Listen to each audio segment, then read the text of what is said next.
Violação de Rodolfo Teófilo. Voz Iba Mendes. Capítulo 1. A triste cena de bruteza humana que vou narrar passou-se em 1862, na epidemia do cólera morbo, em uma das vilas do litoral do Ceará. Eu era bem criança, tinha apenas 9 anos, mas conservo estereotipado em mim tudo que vi daquela medonha peste. Meu pai era o único médico do lugar quando se deu a invasão do mal. Havia meses que o flagelo devastara os sertões da província, e de lá vinham as mais desoladoras notícias. Tudo estava se acabando no interior, morria-se em poucas horas, dizia a Nova Popular em seu costumado exagero, e assim se espalhava de tenda em tenda, deixando em sua passagem o germe do desconforto a desenvolver-se e a crescer. O espírito das populações marinhas cada vez mais se abatia com os horrores que se contavam da peste. Não se guardavam as devidas reservas sobre o progresso e intensidade da epidemia. Os poderes públicos, não compreendendo a influência perniciosa de semelhantes novas, as divulgavam, abatendo assim mais o ânimo dos que iam gozando as imunidades do contágio. Era a primeira vez que o mortífero filho de Ganges nos visitava, que a legião desses infinitamente pequenos deixava sua terra para vir empestar a nossa tenda. O pânico era geral. Numa mortificante tensão de espírito, como a do condenado que espera no oratório que venham buscá-lo para o patíbulo, aguardávamos a visita da peste. A posição topográfica da localidade, longe de nos dar uma certa imunidade, pelo contrário, favorecia a procriação dos micróbios do mal, pois que a vila estava edificada num estreito vale, cercada de montanhas. O vento, que é o veículo do cólera, o deixara ali, e o bacilo da peste se desenvolveria e mataria à vontade. E todos nós nos preparávamos não para resistir ao inimigo, pois não tinha armas a nossa ignorância, mas para morrer. Não se tardaria a ouvir o gemido do primeiro pesteado. Foi em dias de janeiro que soubemos estar o inimigo a menos de 10 léguas. O pânico foi geral e indescritível.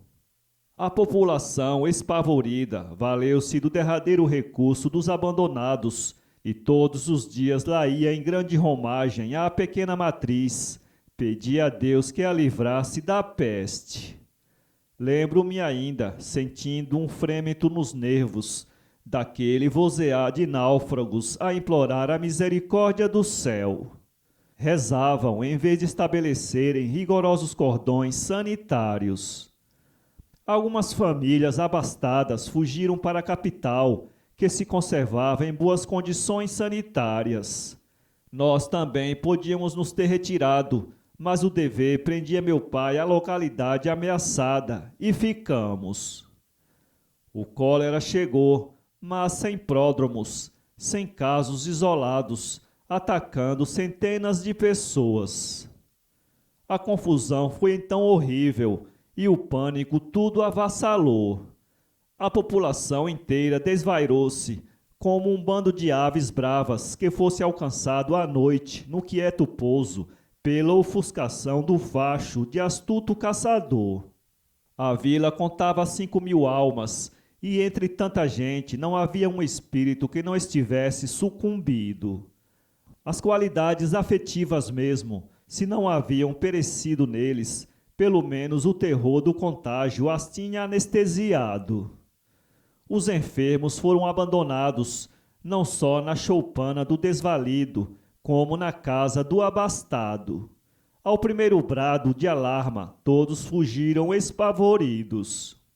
Evitavam os primeiros pesteados, pensando livrarem-se do mal, mas se iludiam e eram atacados mesmo longe deles, porque todo o ambiente estava viciado. Em cada molécula do ar havia um átomo da peste. Serenando um pouco o estonteamento que lhes fechava o coração aos mais ternos afetos da vida, voltaram ao lar e muitos o encontraram vazio. Nessa crise de assombramento, de alucinação, foram grandes as angústias da população flagelada. Para mitigar-lhes as agruras do infortúnio, não tinham eles uma carícia, a consolação de uma ternura. A paz da existência os havia abandonado na hora angustiada daquele transe. A peste tinha nivelado todos e embotado a sensibilidade até no coração amorável das mães. Pelos tormentosos dias de nosso lar, eu avaliava as aflições que iam por toda a vila. Meu pai, falho de conhecimento sobre a patogenia do cólera, quase nada podia fazer em favor dos pesteados. Preso pelo dever à cabeceira dos enfermos, trabalhava dia e noite. E se não lhes dava a saúde, ao menos lhe restituía as esperanças perdidas, levando-lhes o doce alento de uma consolação.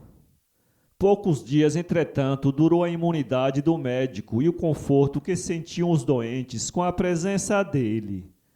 Caiu ferido, mas ferido mortalmente. Havia chegado também para nós o dia das tribulações e pagávamos à peste nosso tributo.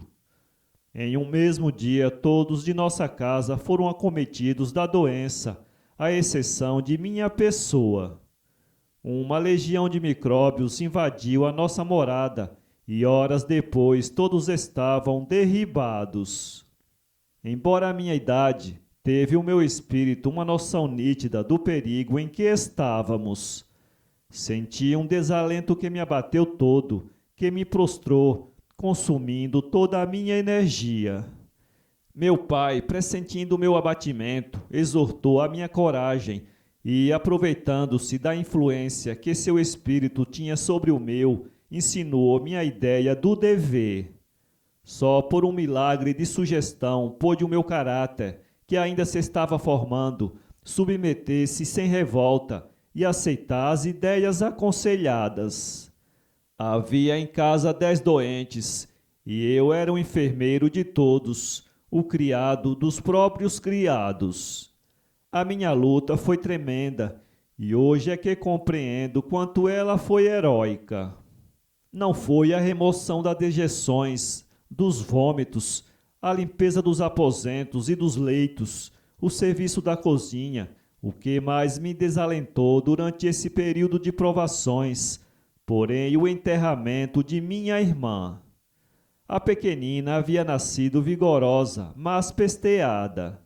Meu pai, na impossibilidade de ir ao quarto de minha mãe, pediu-me que lhe levasse a recém-nascida.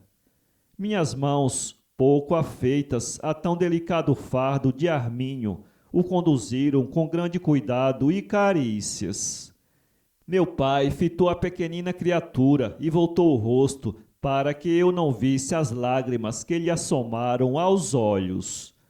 Chorava com a certeza de que não haveria mais, porque ela ia morrer, e mal sabia ele que de todos nós seria a única feliz, porque se acabava sem conhecer a morte, sem a mínima noção da vida. Entregou-me a pequenina que conduzi, e ele a acompanhou com a vista, dizendo-lhe com toda a ternura de seu olhar de pai, o último, o derradeiro adeus, até que me encobri num corredor. 24 horas somente esteve neste mundo a criança, a quem um vizinho que a veio batizar chamou de Maria. A moléstia havia desfeito em sua curta duração todos os músculos do pequeno ser. Havia apenas no berço um esqueletinho vestido de pele, cor de cera branca, com os olhos abertos, num olhar morto de estátua. Meu pai, sabendo do óbito, ordenou-me que conduzisse o cadáver ao cemitério. Aquela ordem traspassou-me todo. Onde encontraria coragem para carregar um defunto, eu que tinha medo das almas, mesmo das almas dos meninos. Chorando, fiz-lhe ver a minha covardia. Era bem justa a minha recusa, e tão justa que ele a aceitou e mandou-me que fosse chamar o batizante de minha irmã. Grande foi o meu contentamento, e maior depois o meu desgosto, quando, chegando à casa do vizinho, soube que ele havia morrido do cólera quando voltou do batizado. Semelhante nova abalou-me todo, arrancou-me trepidações de todos os nervos. Agora não era somente a alma da pequenina, mas também a do vizinho que me fazia medo. Meu pai recebeu a notícia, mostrando grande ânimo e, sem demonstrar perturbação, ordenou-me que conduzisse o cadáver ao cemitério. As palavras da ordem, vibrantes de autoridade e de energia, entraram-me no cérebro como pontas de estelete em brasa. Queixei-me de doente, e na verdade eu ardia em febre. Entreguei o pulso ao médico, que o examinou e, antes de proferir nova sentença, ergueu-se do leito, quis caminhar e não pôde. Queria ir em teu lugar, vês? Não posso andar, vai! Esta cena partiu-me de mágoa, e hoje é que avalio a sublimidade dela. Em minha alma de afetivo só vibravam então as palavras de meu pai, e meus olhos viam-no, mas trôpego, doente, querendo ir enterrar a filha e sem poder. Decidi-me a cumprir a ordem com o sacrifício de todos os meus escrúpulos, de todos os meus temores. Aberei-me do berço para tirar o cadáver e colocá-lo no esquife, uma caixa de papelão, na qual minha mãe guardava costuras. Mas quando minha vista caiu sobre o rosto do anjinho e descobri o seu olhar morto, estagnado, fitando-se em minhas pupilas, não sei como não me acabei de medo. Tive desejos de abandonar a casa, deixando os meus na mais penosa situação. E o teria feito, confesso, porque aquele cálice, por demais amargo para os meus anos, se a figura de meu pai, trôpega, vacilante, procurando embalde caminhar para sepultar a filha, não tivesse ficado dentro de mim para sugerir-me, com todo o seu poder de força espiritual, aquele grande sacrifício. Depois de algumas investidas, consegui agarrar o cadáver e depositá-la no esquife. O corpo já estava gélido. A frieza dele, atravessando o coeiro e a camisinha, me transiu as mãos e senti por aquela algidez de carne morta uma repugnância que me arrepiou de medo e nojo. Estava na base do meu penoso calvário e tinha de subi-lo até o vértice e lá deixar o fardo que a amizade e o dever me haviam posto aos ombros. O meu espírito teve sempre uma penetração admirável e, por este aspecto de sua psicologia, pode-se avaliar de sua agudeza e também de suas agonias. Disposto a fazer o enterramento de minha irmã, fui às ambulâncias, que eram em nossa casa, para fazer em meu corpo uma fricção de álcool e cânfora e livrar-me do contágio. Cifravam-se nisso os desinfetantes e os meios profiláticos que tinham os nossos conhecimentos naquela época. Antes de sair com o cadáver, minha mãe chamou-me e pediu-me que levasse o esquife. Obedeci e ela, coitada, mal teve forças para soerguer-se do leito e deixar o derradeiro beijo do seu amor no frio rosto da filha morta. O que muito me impressionou nesta cena não foi a ternura dela, mas a coragem de minha mãe, beijando um cadáver.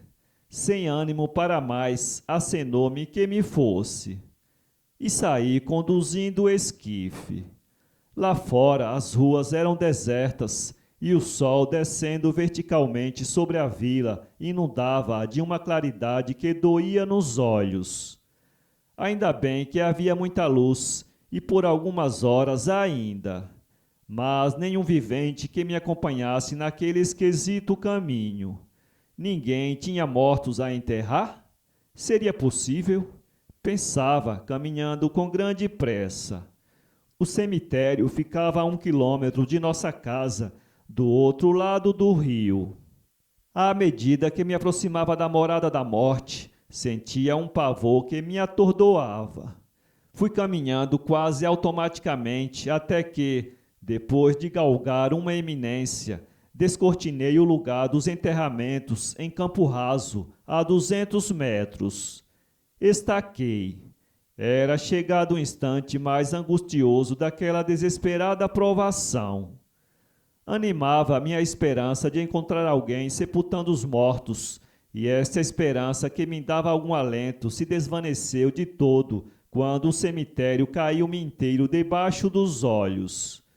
Ninguém vivo estava ali. Tulhas de cadáveres se espalhavam de chão afora, uns já podres, apodrecendo outros. As pernas se me bambearam e naquele meu abandono, instintivamente, bradei por meu pai, mas num grito medonho de quem está assombrado. O meu angustiado apelo, agudo e intenso, que me estonteou com as suas primeiras vibrações, foi esmorecendo de onda em onda, até que se perdeu de todo e ninguém apareceu para me socorrer. Caí então em mim. Lembrei-me que meu pai, por quem havia chamado com a maior confiança, havia deixado enfermo e quem sabe se já não tinha morrido. Senti-me cada vez mais abandonado e chorei, porém lágrimas tão sinceras e sentidas como ainda ninguém as chorou, talvez. Naquele meu acabamento moral, tive uma ideia sugerida pelo pânico que me abocanhava inteiro o espírito. Esta ideia que se gerou entre os pensamentos atribuladores que me enchiam a cabeça e começou por um simples desejo, transformou-se-me em breve na mais palpitante necessidade. Dominado por ela, ia sufocar em mim todos os sentimentos afetuosos, tão prodigamente alimentados pelas carícias de meu amoroso coração. O medo havia dissolvido em minha alma os seus mais puros e queridos afetos. Em começo desse transe, o meu espírito ainda não estava de todo embotado, e tanto assim que bastou uma imagem ideal, a sombra de um ente querido, para reviverem nele os deveres da amizade. Agora não mais viviam essas visões amadas. A figura de meu pai procurando embalde caminhar para sepultar a filha e o derradeiro beijo de minha mãe, resumindo em tão curta carícia um mundo de afetos e de dores, já não me comoviam. O meu ser já não se pertencia, não tinha afeições. Era um autômato que o pânico subjugava e dirigia. Assim, violentando toda a minha piedade de afetivo, sacrificando tudo que de sensível existia em mim àquele egoísmo feroz, pensei em atirar o cadáver de minha irmã dentro de uma moita que me ficava ao lado e depois correr até em casa. Ia fazer isso quando ouvi passos que se alternavam com o lúgubre ranger da padiola que conduzia à vala os cadáveres dos coléricos. Aquele ruído seco de madeira nova a se esfregar ouvia eu há uma dezena de dias, a todos os instantes, de noite mesmo. E a padiola ia e vinha, sempre rangendo lugubremente, cantando a tristonha melopéia da morte, e eu a ouvia aterrado, porque o seu ruído me trazia a ideia dos defuntos. O veículo passou gemendo. Eu acompanhei-o. 4 homens o carregavam.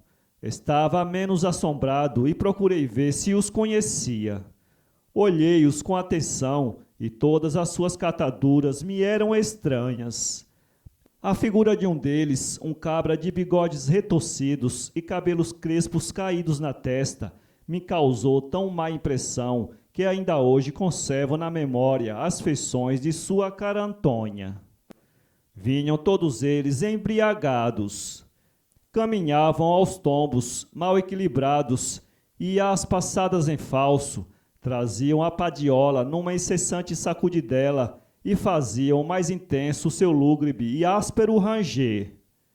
Encontrada que foi a primeira tulha de cadáveres, Pararam e, virando o raso esquife, sacudiram fora o defunto, que caiu teso a uma grande distância.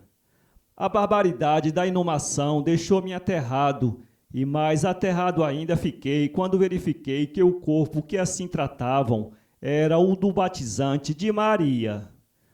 Os homens da padiola, despejado que foi o defunto, deram de marcha para a vila, e eu os acompanhei, depois de ter deixado sobre uma pilha de mortos o cadáver de minha irmã. Capítulo 2. As ruas continuavam desertas, e o silêncio delas só era quebrado pelo cantar agoureiro do veículo da morte, ou pelo ritmo agudo dos gemidos dos pesteados. E havia tanta luz no céu e tanta beleza mesmo em seu azul claro, uma cúpula tão bonita, mas para se arquear sobre um pedaço de mundo de risos e flores, e não sobre um hospital de coléricos. A transparência do espaço, pura como a de um cristal de rocha, não afendia a asa de uma ave ou mesmo de uma borboleta. Todos os voláteis haviam emigrado, deixando aquele meio, porque obedeciam cegamente ao instinto de conservação, mais do que nós, que ficamos esperando a peste e a morte com toda a casta de atribulações. Até os urubus haviam fugido, deixando o abundante repasto do cemitério entregue somente à fome da larva. Pousados nos altos piroás da serra, viam de lá as tulhas de podres trapos humanos, e o seu apurado faro, sentindo-lhes o cheiro, os cortava de gula, mas crocitavam eles apenas e ficavam. Não desejavam a vila. O diáfano ambiente que tão inofensivo parecia estava empestado. Para que as aves o evitassem, o abandonassem, não foi preciso mais do que a morte de algumas, fulminadas, quando o fendiam em sereno voo. Sabiam mais do que nós, eram mais sensatas, porque fugiam do perigo, e nós o procurávamos. Rara era a tarde, ao toque das ave-marias, que os morcegos, ao saírem das tocas, antes mesmo de muitas evoluções no ar, não caíssem mortos às dezenas, repentinamente, como varados por balas. A mortandade crescia na razão direta do empestamento do ambiente. Aos pesteados não faltaram os favores da assistência pública. Quase de coisa alguma, entretanto, serviram eles. Meu pai foi substituído, mas o médico que o veio render mal teve tempo de fazer uma única visita aos enfermos. Morreu de cólera fulminante. Este fato acabou de aterrar a população. Todos podiam ser atacados pela epidemia, morrer mesmo, mas o médico não, pensavam, porque o criam invulnerável. A peste havia recrudescido, não por faltar a medicina, não por terem crescido os germes do mal, mas porque o pânico havia tornado mais aptos os organismos ao contágio, ao desenvolvimento dos micróbios da peste. A epidemia tinha chegado ao seu maior grau de intensidade. Poucos eram os refratários, e entre estes estava eu, graças à acidez do meu estômago de glutão, sei hoje. O obituário havia crescido de um modo assombroso, tanto que a cifra dos falecimentos subiu a 70 em um dia. Nessa terrível colisão estávamos quando nos chegou um sacerdote de outro bispado. Era ele o padre Galindo, homem novo ainda, moreno, alto, magro e direito como uma régua. Deviam ter sido bastante desagradáveis as impressões que ele recebeu quando viu a desolação dos moradores, a qual imprimia à vila um cunho particular de tristeza, de acabamento. Nada mais lúgubre do que a perspectiva de um lugar atacado de peste. Depois que viu os horrores da varíola em 1878 em Fortaleza, cujos óbitos subiu a mais de 1000 diariamente, é que avalio da fisionomia da minha pobre aldeia, edificada em um buraco, cercada de montanhas.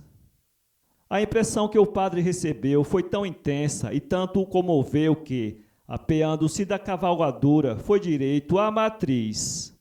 O sol não tardava a esconder-se por trás do mais alto cabeço da serra, porém ainda longe estava a hora de Trindades, quando o sino grande soou com toda a sua monotonia de dobre, chamando os fiéis à prece.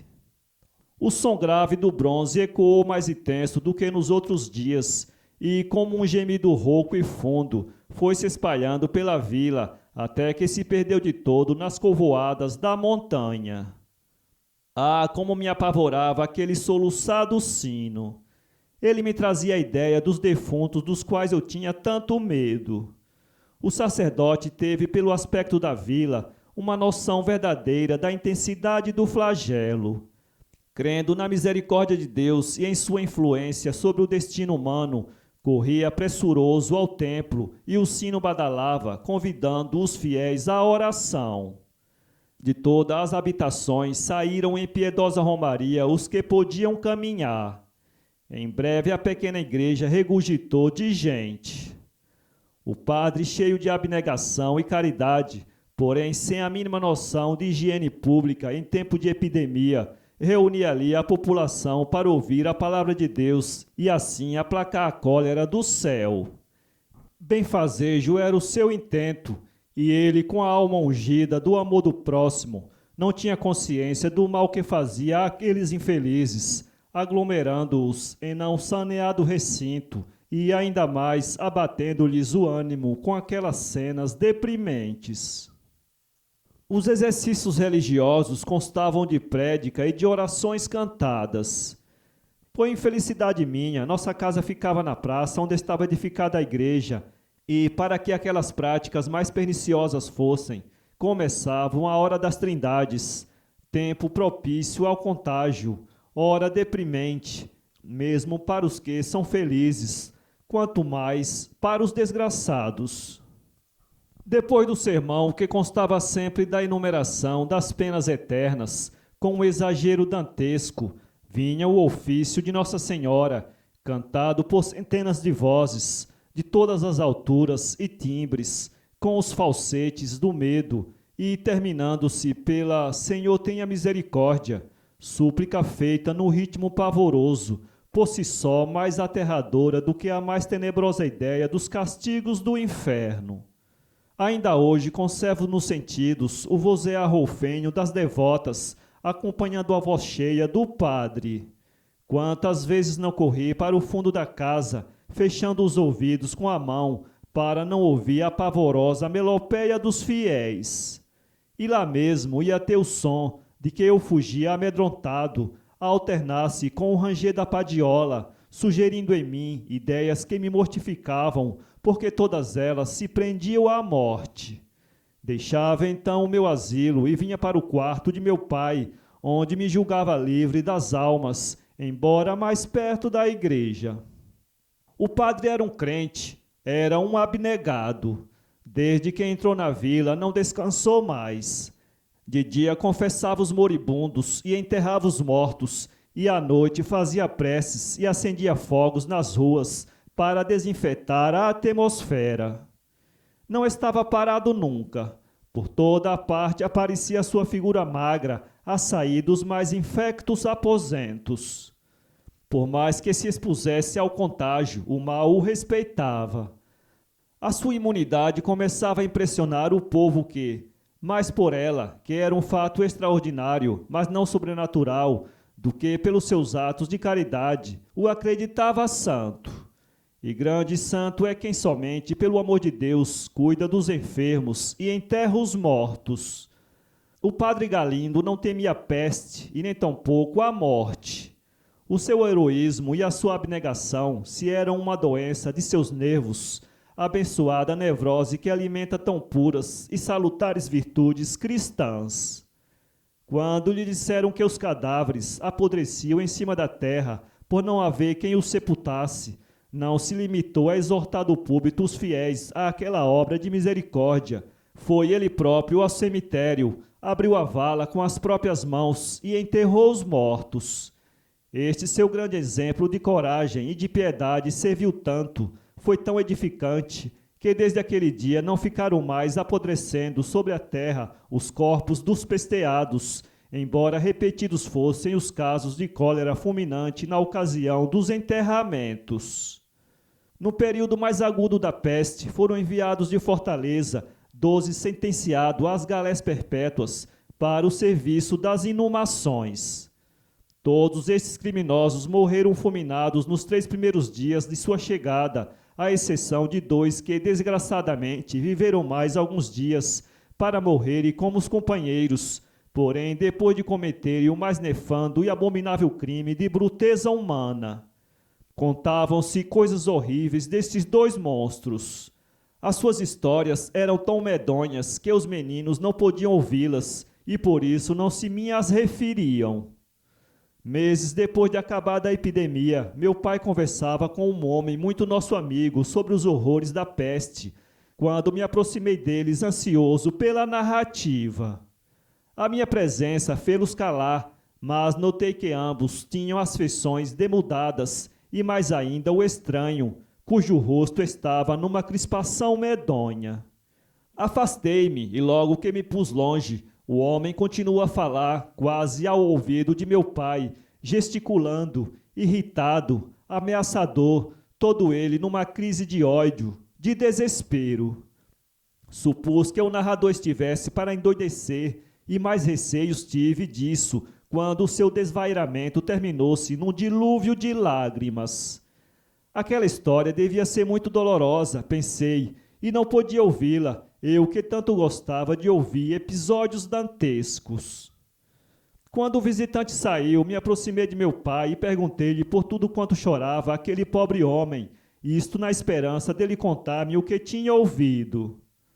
Não, disse-me ele, quando fores homem, pede-lhe que te conte a sua triste história.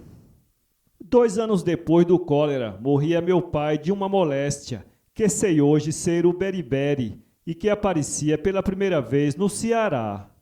Em consequência desse desastre, fomos obrigados a nos mudar para Fortaleza, onde eu devia entrar para o Ateneu Cearense, o primeiro e único colégio que havia naquele tempo.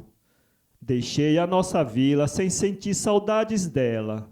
Não chorei vendo ficarem os lugares de minha infância. Meu espírito almejava outro meio, porque naquele em que vivia, tudo lhe falava mais ou menos da peste e dos horrores dela.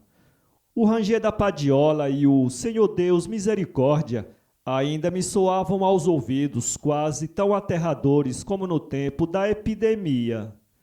Por muitos anos ainda, quando eu tinha um sonho mau, um pesadelo, eram eles episódios do cólera. Aquelas cenas haviam ficado gravadas dentro de mim, talvez para sempre. Com o andar do tempo, modificou-se a minha psicose, ficando-me, entretanto, dentro do cérebro as mesmas imagens, porém menos nítidas, meio apagadas. Capítulo 3. Os anos passaram, mais de 20 talvez, quando voltei à minha antiga vila, cidade hoje. Como a achei mudada. Só a natureza era a mesma com as suas montanhas azuis e os seus regatos cristalinos e cantantes. A casaria havia aumentado e melhorado de arquitetura. Em algumas já se viam os serpentões nas cornijas, tão em moda na capital, os quais a primeira intendência republicana em Fortaleza encurtou e acabou por aboli-los, como se aquelas falsas hidras fossem contrárias ou maquinassem contra o regime democrata. A matriz tinha sido reedificada com maiores acomodações.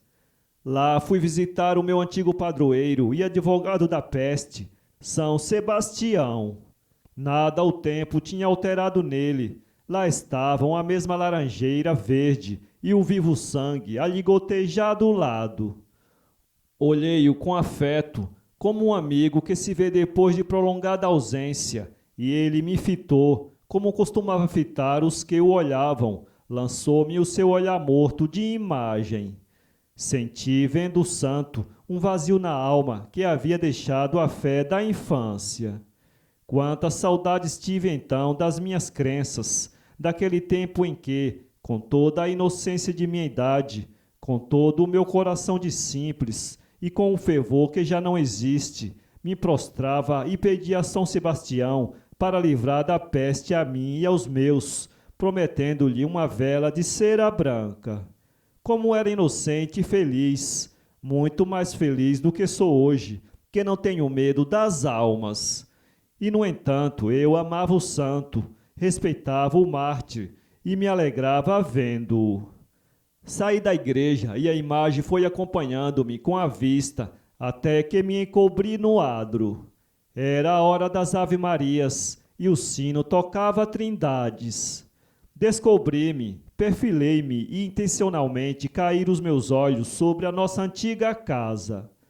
Todas as cenas do passado viveram então em mim, e a figura do meu pai, em todo o vigor de sua mocidade, viram os meus sentidos.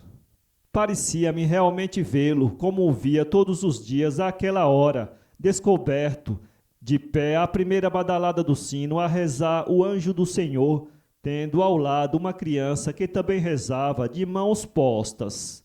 E era eu a criança que 20 anos depois, homem e quase desiludido, aquela visão com sua misteriosa força espiritual fazia orar a hora das trindades. Ninguém me conheceu na cidade. Passei no meio de sua população como um desconhecido. E quem me podia reconhecer? Os meninos de meu tempo estavam também homens, e eram outros os seus rostos e o seu talhe. Comecei a me sentir mal entre aquela gente. Todos me olhavam com curiosidade. Poucos eram os que havia deixado homens e reconhecia. Mas me conservava incógnito. Não sei porque tinha um coração fechado. Não era a perspectiva do lugar, então alegre pela paz e prosperidade de seus habitantes, que me entristecia, mas um não sei quê de melancólico que me amofinava o espírito. Entre toda aquela gente, uma figura me arrancou um pouco ao meu desalento e me fez sentir uma vaga saudade dos dias da infância. Foi ela, a preta Rita, vendedora de doces, e que tantos anos depois me aparecia já velha, mais forte ainda, com o seu tabuleiro à cabeça, coberto com uma toalha de rendas, sempre branca e engomada. Vivi por alguns instantes a minha vida de menino, saboreando os doces que guloso comia e que me fizeram dispéptico por toda a vida. A velha passou, olhou-me, mas não reconheceu o seu antigo freguês.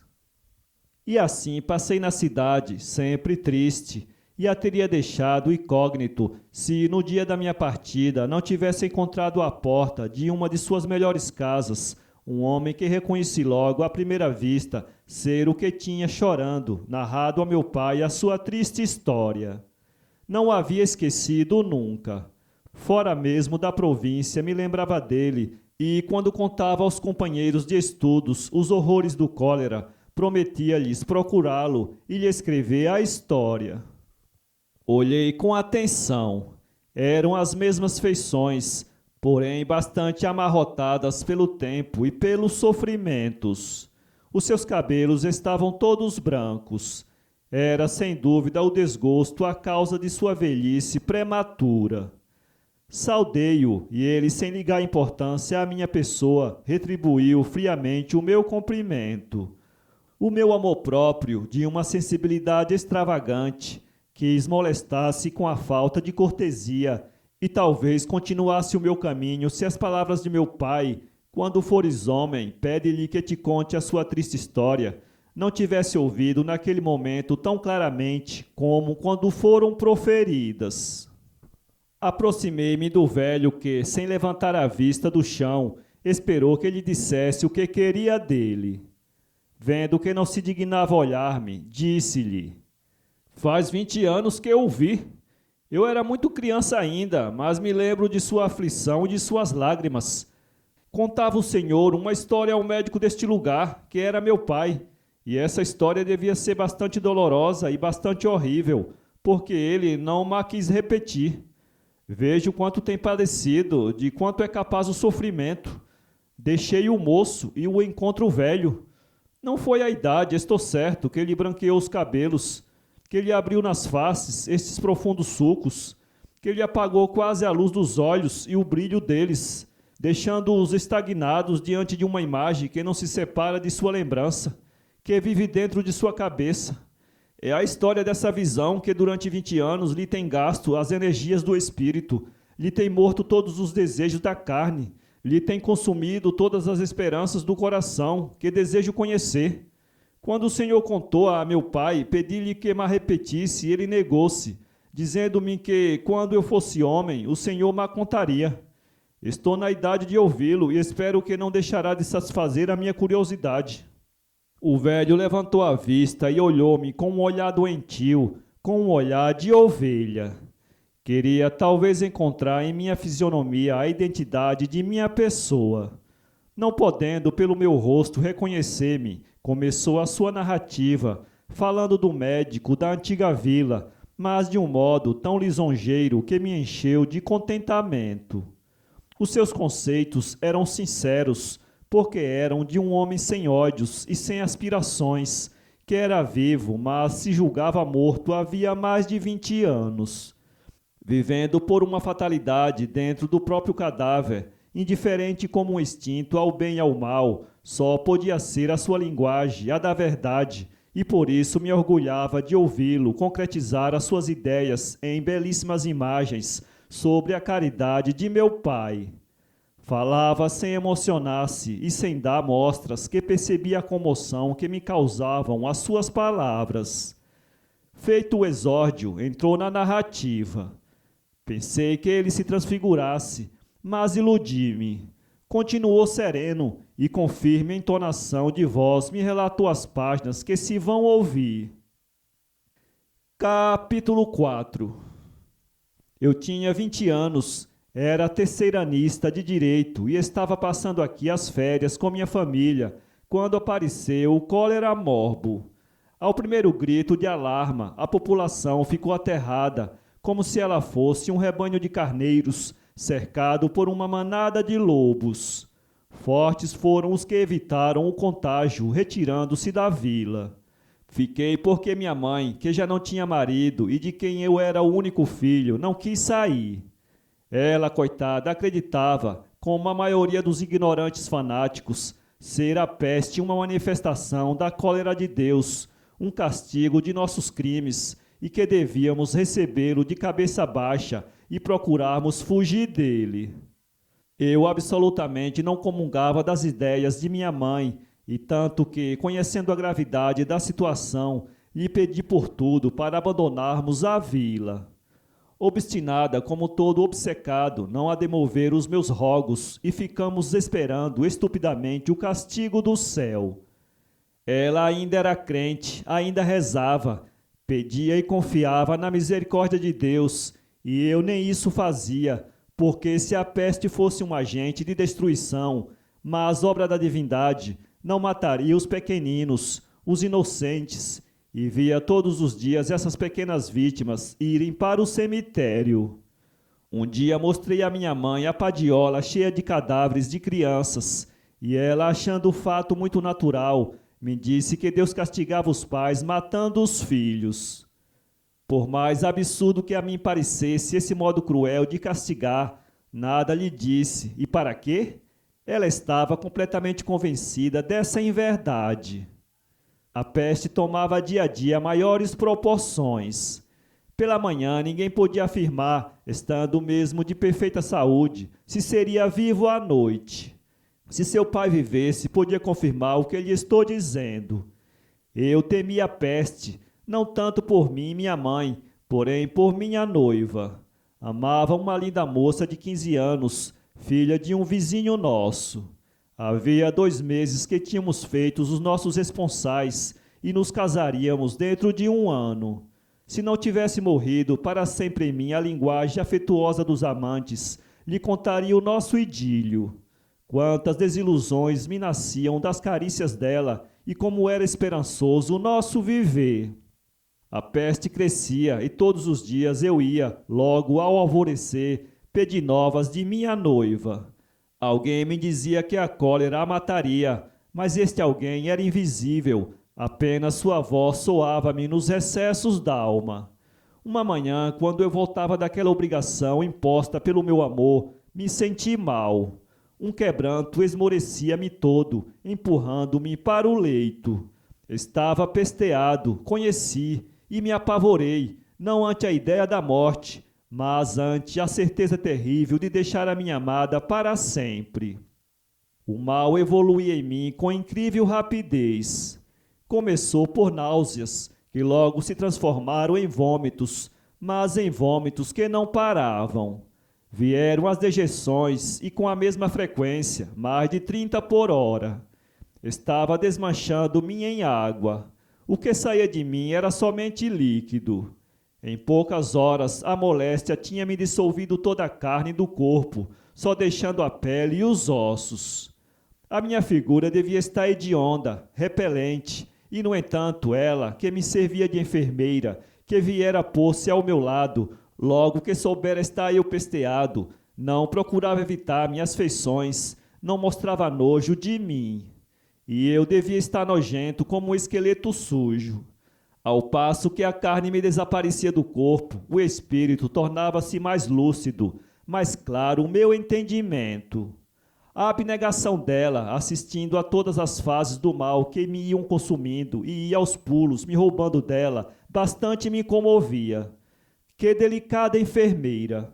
Eu não tinha mais lábios para dar direção ao vômito que me saía por toda a abertura da boca, e quantas vezes por isso aquela aguadilha infecta e morna não lavou as mãos delas, o rosto mesmo. Só o amor é capaz desses milagres de dedicação. Só a mulher tem desses rasgos de heroísmo. Sentia que estava acabando-me e maldizia a tirania da doença em conservar a luz da razão. A carne já estava quase toda consumida e cada vez mais se aguçava a minha sensibilidade moral, mais delicado se fazia o meu sensório. A luta de morte em que se batia o meu corpo e o mal não podia durar sempre. Aproximava-se o termo do terrível duelo. Eu não tinha mais carne e, no entanto, ainda tinha nervos para sentir a miséria de minha animalidade, sujeita às tristes contingências da vida. Uma febre horrível me abrasava as entranhas, e eu pedia à minha enfermeira, por Deus, pelo nosso amor, uma gota d'água, uma somente, para me refrescar a língua, como se crestava como uma folha de feto que caísse no borralho de uma foja. Ela me olhava com seus grandes olhos pretos, nadando em lágrimas, e me recusava o líquido, dizendo que me faria mal. Quanto lhe devia custar a prática daquela estúpida prescrição, um dos preceitos mais recomendados pela medicina daquela época aos doentes de cólera. Não podia conformar-me com a sua crueldade, e, para comovê-la, como se o seu coração não fosse um cofre de piedade, de afetos, pus as minhas mãos de esqueleto em supre postura, olhei-a de dentro de minhas fundas órbitas de caveira e lhe pedi por tudo uma gota d'água, uma somente, para me refrescar a língua. Ela não resistiu à súplica, e mais comovida talvez com o atentado que ia cometer contra a minha saúde do que com as torturas que me impunha a sede, se aproximou de mim, trazendo na extremidade do seu dedo mimoso um pingo d'água. Estirei a língua e naquele trapo, semelhante a couro curtido, caiu a gota que se embebeu subitamente, como o orvalho da noite nos secos areais do deserto. Aquela frescura durou um instante, mas depois senti outras gotas que me caíam na boca, mornas, salgadas. Eram as bagas de seu pranto e que bebi sedento. Sentia que estava me acabando, que meu corpo não tardaria a cair em terra para a derradeira decomposição, que os vermes começariam, mas que pobre seria o repasto que em mim deixaria peste para lhe saciar a gula. Tênue era o fio da vida a se partir a cada instante. Estava quase morto e, no entanto, viviam os meus sentidos como nos melhores tempos de saúde. A minha sensibilidade moral não se embotava e nem tampouco languecia a minha percepção. Haveria em mim alguma coisa mais do que a peste dissolvia e eliminava do meu corpo? Existia sim, porque minha carne estava reduzida a menos de um terço e não diminuía o meu entendimento. Havia uma força imaterial que a peste respeitava, que não era atacada pelos micróbios do mal. Sentia perfeitamente a existência dessa entidade sutil dentro de mim. Minha enfermeira, profundamente abalada por essa derradeira cena, afastou-se e continuei com a língua estendida, esperando uma gota a mais para me aliviar a sede. Esperei, mas em balde. Ela não voltou. Fiquei só. E quanto me custou esse desamparo? Eu era quase um cadáver, porém com a sensibilidade de um homem são e afetivo. O mal progredia em mim e eu tinha consciência disso. A algidez que me gelava a pele era tão intensa que eu sentia um ambiente morno. E ela me havia abandonado na hora suprema, no momento em que eu ia morrer. Ah, como foi injusto em meu egoísmo de amante desprezado! Uma luta terrível travou-se então em mim, a de meu amor próprio ultrajado, com o desejo ardente de chamá-la a meu lado, desejo que nascia do temor que me fazia aquele desamparo. E venceu o instinto da conservação, quis chamá-la, mas não pude. Já não tinha voz, a palavra morreu-me no fundo da garganta e não foi articulada. Uma série de cãibras que torciam os músculos de todo o corpo num doloroso espasmo começou. Era chegada a última agonia daquele transe, pensei. Apavorei-me todo. Quis gritar por ela e não pude. Desse derradeiro esforço no qual gastei a última parcela de minha energia, se é que em mim ainda havia esta força, gerou-se uma cãibra mais forte que, me chegando ao coração, o estrangulou em repetidos espasmos. Perdi os sentidos. Morri para os que minutos depois me vieram ver. Seriam 6 horas da tarde quando tornei à vida, 2 horas depois de minha suposta morte. Acordei precisamente no momento em que 2 carregadores de defuntos me atiravam dentro da padiola. Nunca mais esquecerei os primeiros instantes de minha ressurreição. Bastaram poucos segundos para que eu me relacionasse com o meio e para que se gerasse dentro de mim a dolorosa ideia de meu enterramento. Ia ser enterrado vivo e já senti o peso da terra me esmagando o corpo e me afogando o vazio da cova. Sensação mais angustiosa poucos terão sentido, ainda os mais desgraçados, na dolorosa peregrinação por este vale de lágrimas. Fiquei completamente aniquilado. Antes, porém, de se submeterem à vontade dos que me iam enterrar, revoltaram-se todas as minhas fibras sensitivas, mas de nada serviu a sua revolta. Elas ordenavam, porém não eram obedecidas, nenhum músculo se mexia para satisfazê-las.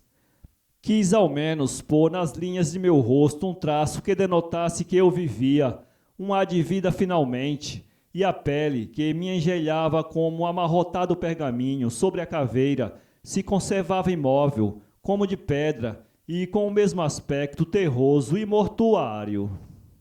Tentei falar com os olhos, com os quais eu tantas vezes tinha dito a ela o que se me passava na alma, mas eles não podiam falar. Estavam semi-apagados dentro de suas fundas covas. Hirto, imóvel, gelado, quem não me julgaria morto? E eu estava vivo, sabia que me iam enterrar e não podia evitar aquele terrível desastre. Os carregadores deixaram-me na padiola e entraram. O sol já se tinha escondido de todo por trás da montanha, mas a vila saiu da sombra da serra iluminada pela lua, que quase em plenilúnio mostrava o seu disco luminoso muito acima do horizonte. Os carregadores voltaram trazendo um corpo que atiraram sobre o meu. Recebi em cheio o choque do cadáver, que me sacudiam em cima com o maior desrespeito e que se estirou ao longo do meu corpo, ficando unido o seu rosto ao meu. A ideia deste íntimo convívio com o morto arrepiava-me de repugnância. Eu estava álgido, mas o meu companheiro ainda era mais frio do que eu. A friagem de suas faces me transia a pele do rosto até a caveira. Se pudesse mover-me, teria evitado aquele contato, mas não tinha forças para estirar ou encolher um músculo. Resignado estava a suportar a companhia do defunto até o cemitério ou mesmo até a vala, quando a luz da lua, caindo em cheio sobre os nossos rostos, fez com que reconhecesse o morto. Era ela com toda a sua carne e toda a sua formosura que se unia a mim naquele derradeiro abraço à beira da sepultura.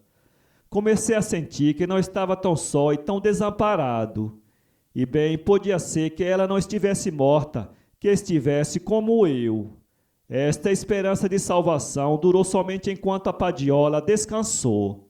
Logo que a puseram em movimento, que começou a ranger, que as suas sacudidelas trouxeram os nossos corpos em um constante atrito, me julguei perdido. Se ela não estava morta, morreria afogada debaixo do chão. Igual sorte também seria a minha. Como devia ser horrível não ter ar para a articulação de uma palavra, uma somente, menos ainda uma interjeição, mas que resumisse em sua breve sílaba todo o nosso horror, toda a nossa angústia. E a padiola, cada vez mais lugubremente, rangia, e dentro dela dançavam os nossos corpos, movidos pelo passo incerto dos carregadores. Como eu achava hedionda a figura dos cocheiros. Tinha-os reconhecido. Eram os 2 galés, únicos que escaparam ao contágio. Se ao menos pudesse gemer para saber que levavam alguém vivo, mas nem isso podia fazer, e se o fizesse, o ranger da padiola engoliria os meus ais antes de serem percebidos. E o esquife a cantar a sua lúgubre melopéia e a sacudir-nos os corpos nos levava à cova, e eu senti o horror de meu enterramento. E ela, quem sabe, se também não estava viva e horrorizada com a ideia de ser enterrada sem estar morta. Não, a sua frialdade era de defunto.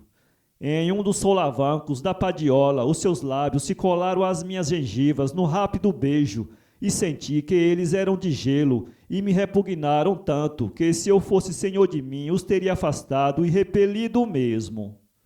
A distância de nossas casas ao cemitério era de pouco mais de 1 quilômetro.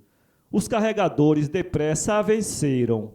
Quanto mais se aproximava o termo daquela dolorosa viagem, mais me horrorizava o fim trágico que me esperava.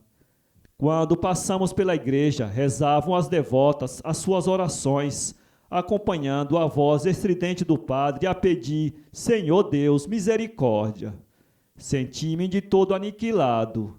Aquela súplica me soava aos ouvidos como se rezasse o meu réquiem. A minha vista estava tão curta que, olhando a matriz, mal enxergava a fachada até a altura das portas. O meu cérebro, entretanto, funcionava bem e pude então avaliar o seu poder. Nos poucos minutos que gastamos para chegar ao cemitério, escrevi mentalmente um sentido poema de recordações. Senti uma saudade da vida que me traspassou todo. Não podia conformar-me com a morte. O que me angustiava não era o acabamento, era morrer moço, era ter apenas 20 anos e ser enterrado vivo. Que funda mágoa tive e como amaldiçoei o meu destino. Assisti a partido de saudades, o desfilar de todas as minhas ilusões, de todas as minhas esperanças, que incorporadas seguiam o caminho da morte e que em breve cairiam na cova. O meu infortúnio era de tal ordem que para ele não podia haver resignação possível. Em uma dessas crises de desespero, em uma dessas ânsias de viver, fitei o rosto dela, pálido como o de uma Vênus de mármore e mais frio ainda do que gelo. Estaria morta ou, como eu, assistiria ao funeral de todos os seus desejos, de todos os seus sonhos? E a padiola rangia e ela não dava sinal de vida. O veículo calou-se, ouvi um dos carregadores dizer: e fomos despejados desumanamente no chão, como fardos inúteis. O choque me abalou o esqueleto, mas não produziu em mim a menor dor. Caí ressupino sobre um cadáver, cujo peito me serviu de travesseiro. Ela, mais tesa do que eu, recebeu mais impulso e se estatelou um pouco adiante de mim. Era chegado o instante supremo, o momento de esgotar até as fezes o cálice da agonia.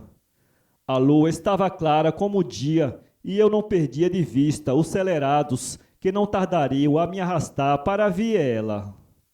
Esperava-os completamente acovardado.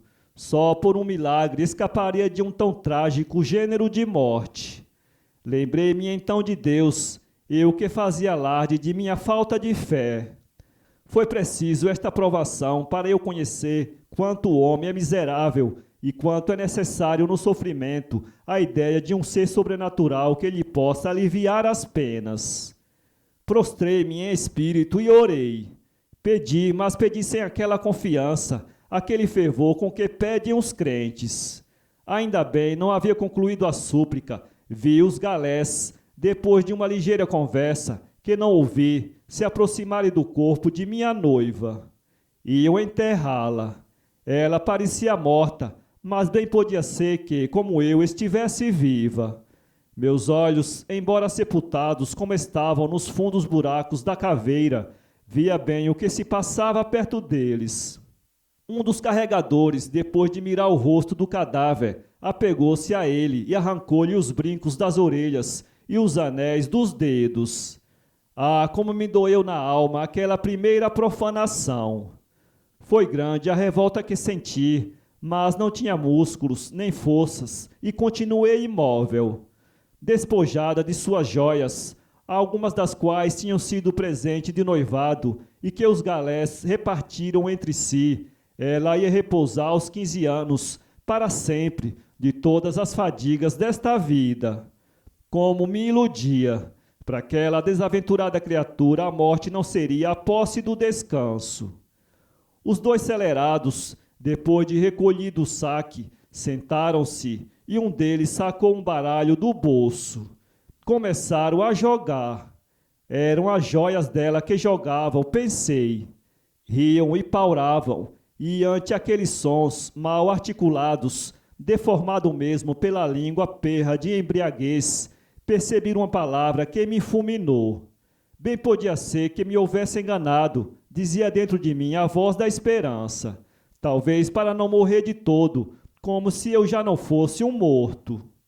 A posse daqueles objetos, penhores do meu amor, pertencendo a outro homem, me ralava de ciúme, me desonrava enfim. E mal sabia eu que eles jogavam uma coisa mais preciosa do que as joias que tinham furtado. Jogavam o corpo dela. Um deles ganhou, e seria dele o que sonhei tantos anos pertencer a mim e somente a mim.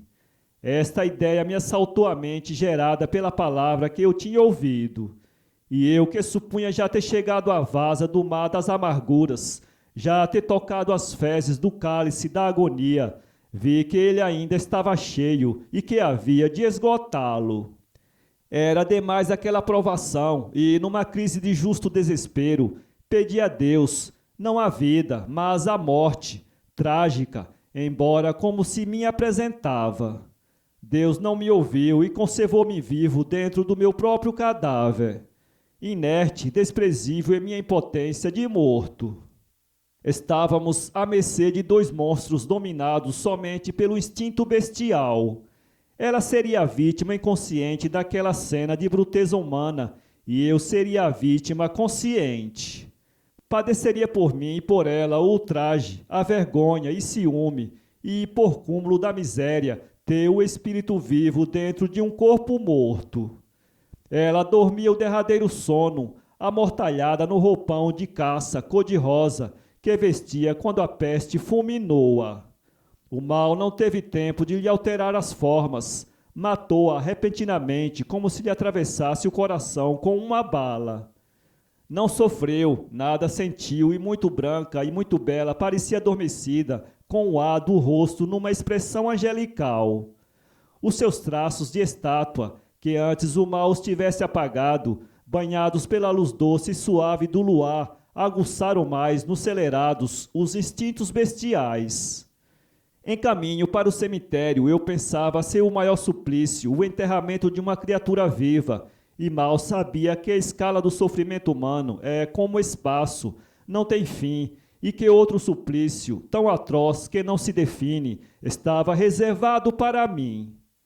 Os carregadores de defuntos ambos eram mestiços, de feia catadura e de uma carnação tão vigorosa que os dias da cadeia, numerosos embora, não puderam sequer amolecer-lhes a musculatura.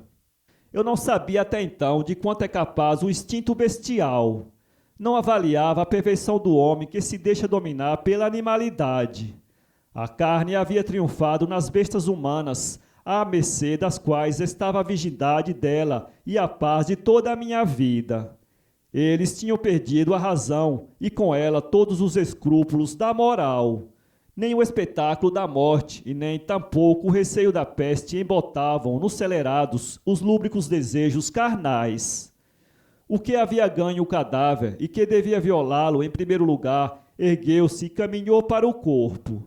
Não posso explicar o que se passou em mim quando me convenci de que ia ser consumado ali o mais nefando delito da bruteza humana.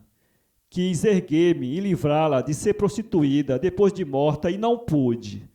Por maior que fosse a revolta que eu sentia, por mais intensa a descarga nervosa vibrada em meus músculos, estes não se mexeram e fiquei imóvel.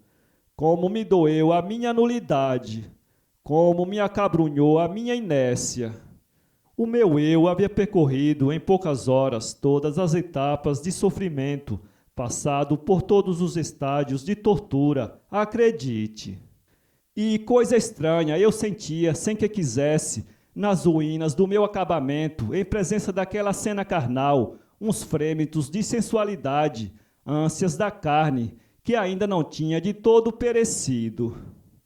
A dissolução é a glorificação da matéria, o triunfo da animalidade. Me convenceu o que vi e senti.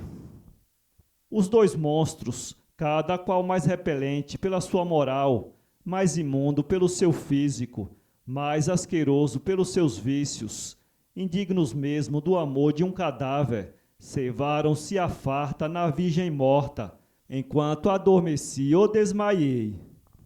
Quando voltei à vida já era dia e o sol dardejava, erguido bastante no horizonte, como se fosse uma esfera fulgente de prata, boiando num tranquilo lago de anil. O meu acordar foi uma das páginas mais tocantes desta tragédia. Custei a ter uma noção exata de minha pessoa, do lugar e do tempo. Não posso bem definir o estado de meu espírito quando despertei. Tive uma sensação de vazio na cabeça. Depois de atordoamento, ideias se atropelaram, se baralharam em uma confusão de loucura. Depois as imagens dos objetos que me cercavam foram se individualizando, tomando formas mais nítidas, e percebi o meio e me reconheci. Despertos todos os meus sentidos, na posse de meu entendimento, lembrei-me da cena que assistia quando adormeci, porém não como um fato real e verdadeiro, mas como um sonho mau. E continuariam a ser para mim um pesadelo aquelas reminiscências, a terem o valor de uma extravagante alucinação, se meus olhos não confirmassem a tristíssima verdade, caindo sobre as formas dela completamente expostas. Um espasmo me sacudiu todo e ressuscitou a vida de meus músculos. Quis erguer-me e sentei-me. Olhei o sítio. Era o cemitério dos coléricos. Pilhas de mortos apodreciam ao tempo. Não me demorei na apreciação daquele triste lugar. A minha cabeça estava toda cheia do monstruoso atentado da derradeira noite. Pus-me de pé, cambaleando, é verdade, mas firmei-me e fui ao lado dela. Não sei que natureza de sentimento tive quando palpei a dolorosa verdade que minha razão teimava em fazer um sonho. Não havia dúvida, ela tinha sido violada. Suas formas continuavam expostas e os autores do nefando crime, mortos em nudez obscena a poucos passos dela. Naquele instante não posso definir o que se passou em mim. Meu espírito desceu até topar a vasa do oceano tormentoso da agonia. Tudo estava em trevas dentro de meu cérebro e, quando clareou-se minha vista e a razão, foi ela que viram os meus olhos, mas profanada e morta. Acheguei-me ao corpo sem olhá-lo, sem profaná-lo com a luz de meus olhares. Com o mais profundo recolhimento e piedade cobri-o com as suas próprias vestes. Quis depois sepultá-lo, lançá-lo dentro de uma vala aberta, perto de nós, e não tive forças e nem coragem. Mandaria mais tarde prestar-lhe este serviço. Ao deixar o cemitério, senti uma necessidade imperiosa de vingar-me dos celerados que para sempre me haviam roubado a paz do espírito. Como me vingaria se eles estavam mortos? Aproximei-me deles e, numa ânsia de vingança, numa crise de ódio, de desespero, pisei-lhe os rostos com os pés, como se eles pudessem sentir a ofensa física ou se revoltar com o ultraje, e eu tivesse forças para esmagá-los. E saí com um passo vacilante em rumo à vila, onde o Senhor me encontra 20 anos depois, ainda enclausurado dentro de mim, evitando o convívio dos homens e chorando a viuvez do meu espírito.